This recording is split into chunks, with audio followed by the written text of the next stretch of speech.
Esta pintura fue creada hace más de 500 años, alrededor del año 1500. A primera vista parece inofensiva. Podrías pensar que no es más que un bufón riendo histéricamente, otro loco más de la Edad Media. Pero cuanto más tiempo lo observas, más inquietante se vuelve su risa, y empiezas a sentir que hay algo que no encaja del todo. Su expresión es profundamente inquietante. Provoca incomodidad, una persistente sensación de inquietud, pero también una curiosidad irresistible. ¿De qué se está riendo? ¿Por qué se cubre el rostro y aún así observa entre sus dedos? Ninguna de las posibles interpretaciones que pasan por tu mente es correcta. El artista ocultó varios detalles sutiles, casi imperceptibles a primera vista, que poco a poco revelan un significado mucho más profundo de lo que podrías imaginar. En Europa, alrededor del año 1500, cuando se creó esta pintura, la sociedad estaba dejando atrás la Edad Media, pero aún no había entrado por completo en el Renacimiento tal como lo entendemos hoy. Durante este periodo de transición, la figura del bufón ocupaba un lugar peculiar en carnavales, festivales e incluso en las cortes reales. Para el pueblo, era visto simplemente como un idiota. El loco, aquel que vestía de forma extraña y contaba chistes inapropiados, pero también el que se atrevía a decir lo que otros no se atrevían.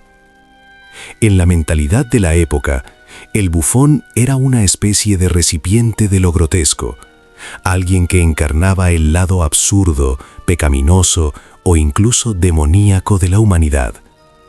Siempre estaba riendo, diciendo verdades disfrazadas de bromas y jugando con la idea de que el mundo entero era absurdo, especialmente en una era en la que la religión gobernaba todos los aspectos de la vida. Esto no era exactamente algo cómico. Podríamos decir que el bufón simbolizaba la necedad humana en sí misma. De hecho, la gente no lo veía realmente como alguien cuya función fuera hacer reír a los demás, sino como la personificación del insipiens. El insipiens es una figura bíblica del Salmo 14, descrita como el necio que dice en su corazón, no hay Dios. Esto no significaba ateísmo en el sentido moderno, sino más bien a alguien que vivía negando la verdad divina y rechazando el orden moral del mundo. El insipiens era el símbolo de la arrogancia, el autoengaño y la ceguera espiritual, aquel que se burlaba de todo, pero no comprendía nada, aquel que elegía no ver.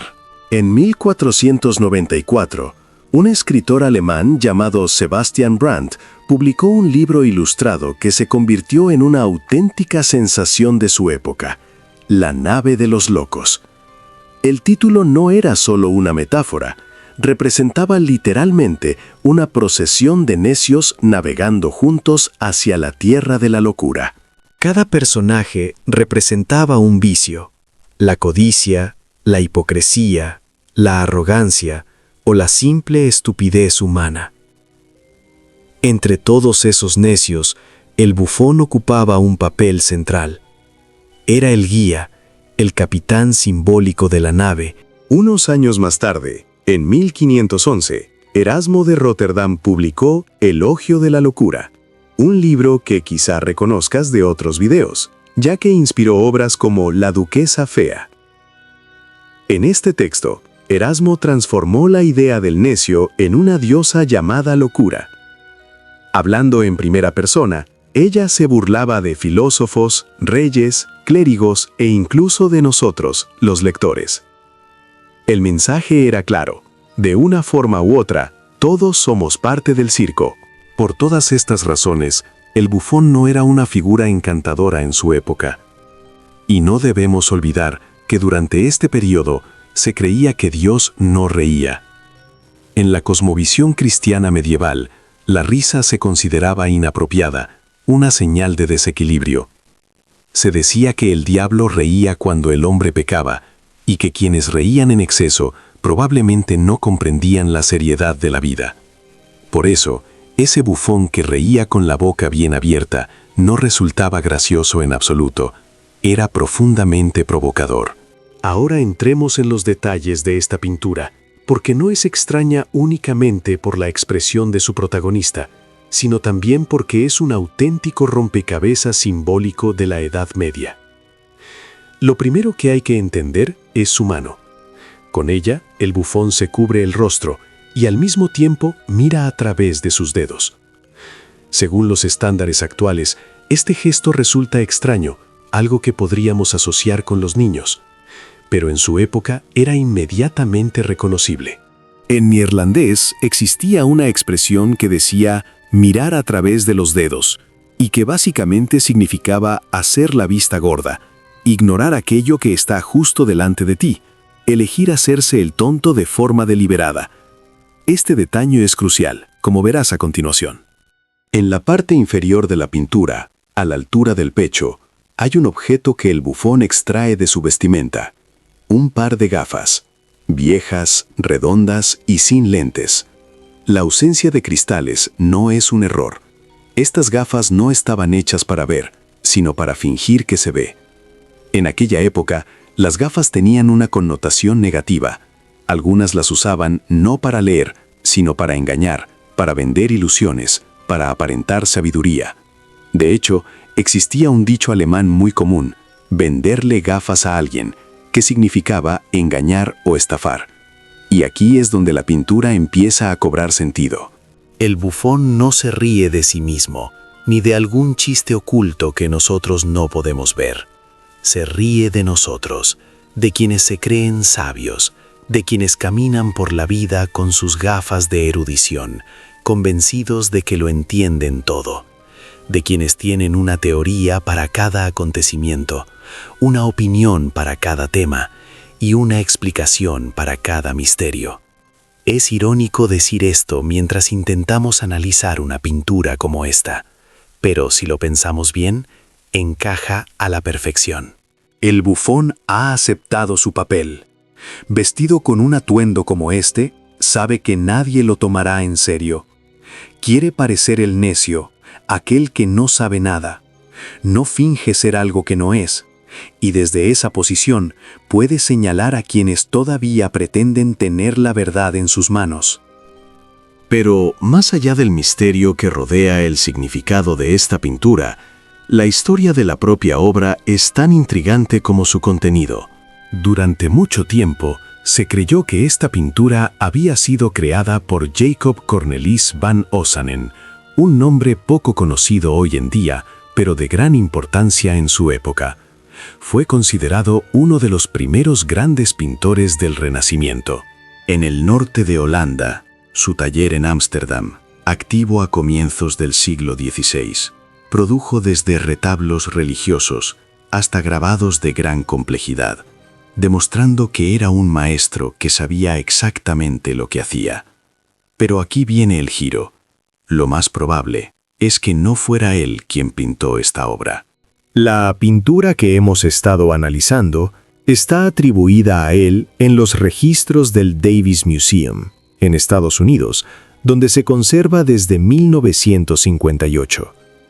Sin embargo, durante décadas, los expertos han debatido si realmente fue pintada por Van Ostanen o por otra persona, un artista desconocido que quizá trabajó en su taller o imitó deliberadamente su estilo. Una de las primeras personas en cuestionar esta atribución fue la historiadora del arte Gert Cavalli Björkman en 1985. Mientras estudiaba una pintura casi idéntica en el Museo Nacional de Estocolmo, notó algo intrigante. Los gestos, los colores, la misma capa sobre el hombro e incluso el mismo par de gafas estaban ahí. La única diferencia era un ligero cambio en la dirección del rostro.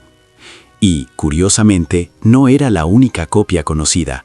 En total, se sabe que existen al menos 3 versiones de este bufón que ríe. 3 pinturas distintas, pero casi idénticas, cada una mostrando al mismo personaje riendo, vestido con el mismo atuendo ridículo y burlándose de la misma idea. Es como si alguien, o quizá varias personas, hubieran estado decididas a repetir esa expresión una y otra vez. ¿Por qué repetirla? Esa es la gran pregunta. Otro estudioso del tema vinculó esta pintura con una tradición más amplia de proverbios visuales. En aquella época, era habitual que los artistas de esta región representaran proverbios de forma humorística o incluso grotesca, al igual que Peter Bruegel el Viejo, quien llegó a ilustrar más de 120 proverbios en una sola obra, representando cada uno de manera individual. Así que si esta pintura estaba destinada a transmitir un mensaje moral al pueblo, alguien se aseguró claramente de que fuera vista. Tal vez nunca sepamos quién fue su verdadero autor. Quizás se trató de un alumno de Van Osanen o de un pintor menos conocido del norte de Holanda que terminó cayendo en el anonimato. Pero tal vez ese no sea el punto. Lo verdaderamente fascinante no es quién pintó al bufón, sino qué era lo que el bufón quería decirnos. Ahora me encantaría conocer vuestra opinión sobre esta pintura. Como siempre, esta es mi propia interpretación, personal y subjetiva. Así que si alguno de vosotros tiene algo que añadir sobre el significado de esta obra extraordinaria, estaré encantado de leeros en los comentarios.